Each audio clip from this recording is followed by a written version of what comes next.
कड़कती धूप और हाड़ कपाने वाली ठंड में महीनों पसीना बहाने के बाद जब आपकी फसल तैयार हो जाए और जब आप उसे बेचने बाजार पहुंचे तो हर 5 दिन में उसकी कीमत 40 पैसे प्रति किलो कम हो जाए। पहली नजर में 40 पैसे बहुत छोटी रकम लगती है, लेकिन जब हिसाब हजारों किलो ट्रकों का होता है तो ये सीधे सीधे किसान की छाती पर वज्रपात जैसा होता है।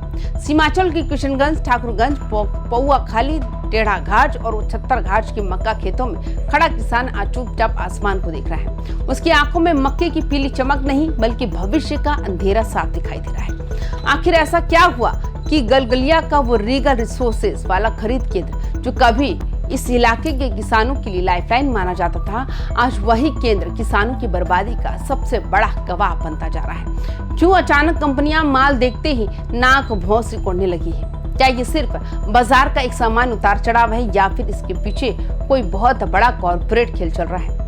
आज हम आपको बताएंगे कि गलगलिया की उस फैक्ट्री ने अचानक क्वालिटी के नाम पर कौन से ऐसे सख्त नियम लागू कर दिए हैं जिससे लदे हुए ट्रक के ट्रक सीधे रिजेक्ट हो रहे हैं।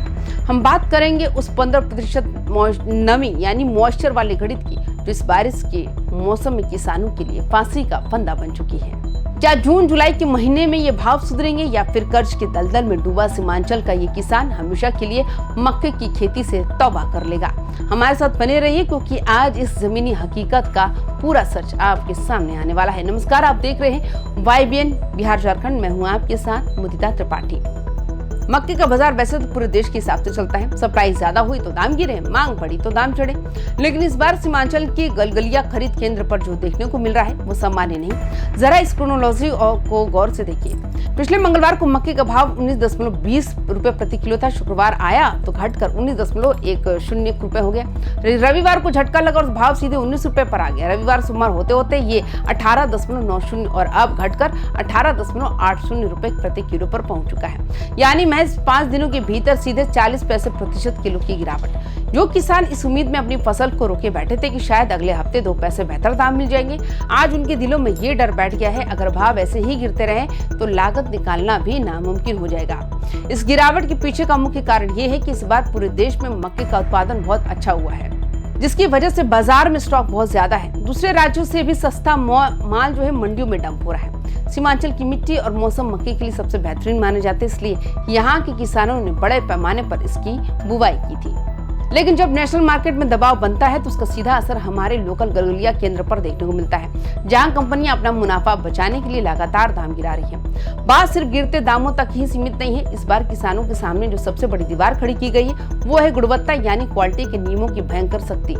इस बार किसानों के सामने जो सबसे बड़ी दीवार खड़ी की गई वो है गुणवत्ता यानी क्वालिटी के नियमों की भयंकर सख्ती। पहले के समय में क्या होता था कि अगर माल में थोड़ी बहुत कमी या नमी होती थी तो कंपनियां थोड़े बहुत एडजस्टमेंट या वजन काटकर माल ले लेती थी, किसान का काम चल जाता था।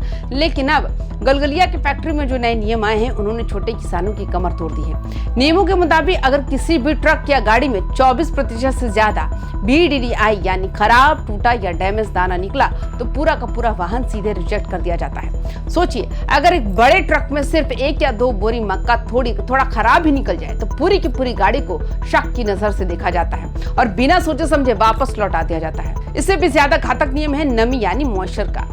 फैक्ट्री का कहना है कि मक्के में सिर्फ 15% तक की ही नमी होनी चाहिए। अगर नमी 16% है तो बहुत सारी शर्तों और कटौती के साथ माल लिया जा सकता है, लेकिन अगर नमी 16% से 1 पॉइंट भी ऊपर हुई तो सीधे नो एंट्री का बोर्ड लगा दिया जाता है। अब जरा जमीनी हकीकत सोचिए। सीमांचल का ये मौसम बारिश का मौसम है। ऐसे में मक्के को पूरी तरह सुखाना कितना मुश्किल काम है। बड़े और अमीर किसानों के पास ड्रायर मशीनें तक होती है, लेकिन हमारे छोटे किसानों के पास ऐसी कोई सुविधा नहीं।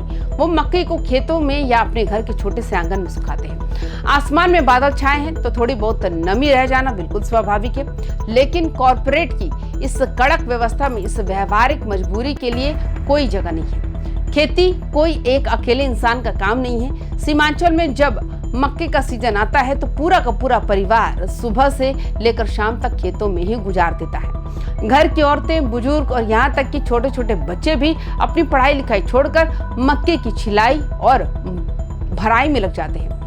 सबकी एक ही आस होती है कि जब फसल बिकेगी तो घर का कर्ज उतरेगा, बच्चों की स्कूल फीस जमा होगी और घर में कुछ खुशहाली आएगी। लेकिन जब इतनी हाड़ तोड़ मेहनत के बाद किसान गलगलिया फैक्ट्री के गेट पर पहुंचता है तो वहां घंटों लाइन में खड़े रहने के बाद उसे पता चलता है कि उसका माल रिजेक्ट हो गया है या फिर उसे कौड़ियों के दाम में बेचा जा रहा है। तो सिर्फ एक फसल नहीं टूटती, वो पूरा परिवार टूट जाता है। जब कमाई के सारे रास्ते बंद होने लगते हैं तो सीमांचल में एक पुराना और दर्दनाक सिलसिला दोबारा शुरू हो जाता है, पलायन का सिलसिला। घर के मर्द अपनी जमीनों को छोड़कर दिल्ली, पंजाब या मुंबई जैसे बड़े शहरों में मजदूरी करने के लिए मजबूर हो जाते हैं और जो पीछे रह जाता है वो अपनी अगली फसल के लिए गांव के रसूखदार साहूकारों से भारी ब्याज पर कर्ज लेने के दुष्चक्र में फंस जाते हैं। एक समय था जब सीमांचल में जूट और अन्य फसलें घाटे का सौदा बन गई, तब मक्के ने इस इलाके को संभाला था। लेकिन आज मक्के की खेती भी भारी दबाव में आ चुकी है। अब अगर हम इस पूरे मामले को समझे तो गलगलिया की ये जो फैक्ट्री है ये कोई छोटी मोटी यूनिट नहीं है, ये एक बहुत बड़े स्तर का प्रोसेसिंग प्लांट है जहां इस मक्के को प्रोसेस करके मवेशियों का चारा बनाया जाता है या फिर स्टार्च और अन्य कतरनों के लिए इंडस्ट्री में भेजा जाता है। कंपनी का अपना एक तर्क है कि वो कहती है अगर हमें मार्केट में अपना प्रोडक्ट बेचना है तो हमें बेस्ट क्वालिटी का मक्का चाहिए जिसमें नमी ना हो और दाने बिल्कुल साफ हो। तकनीकी तौर पर कंपनी अपनी जगह सही हो सकती है, लेकिन सिक्के का दूसरा पहलू ये है कि कंपनी जिस वर्ल्ड क्लास क्वालिटी की उम्मीद कर रही है उसे पैदा करने के लिए किसान के पास संसाधन कहाँ है? क्या सरकार की तरफ से इन छोटे किसानों के लिए ब्लॉक स्तर पर कोई ड्रायर मशीनें लगाई गई हैं? क्या उन्हें कोई ऐसी ट्रेनिंग दी गई है जिससे वो बिना धूप के भी नमी को कंट्रोल कर सके? क्या इलाके में सरकारी कोल्ड स्टोरेज या वेयर हाउस की व्यवस्था है जहां किसान भाव गिरने पर अपने माल को सुरक्षित रख सके? जवाब है बिल्कुल नहीं। फिलहाल इस पूरी व्यवस्था का सारा बोझ, सारा रिस्क अकेले उस छोटे किसान के कमजोर कंधों पर डाल दिया गया है। जब तक कॉर्पोरेट की इस मांग और किसान की इस बेबसी के बीच इस बड़े गैप को नहीं भरा जाएगा, तब तक गलगलिया गेट पर ट्रकों की रिजेक्शन और किसानों के आंसू का ये सिलसिला कभी बंद नहीं होगा।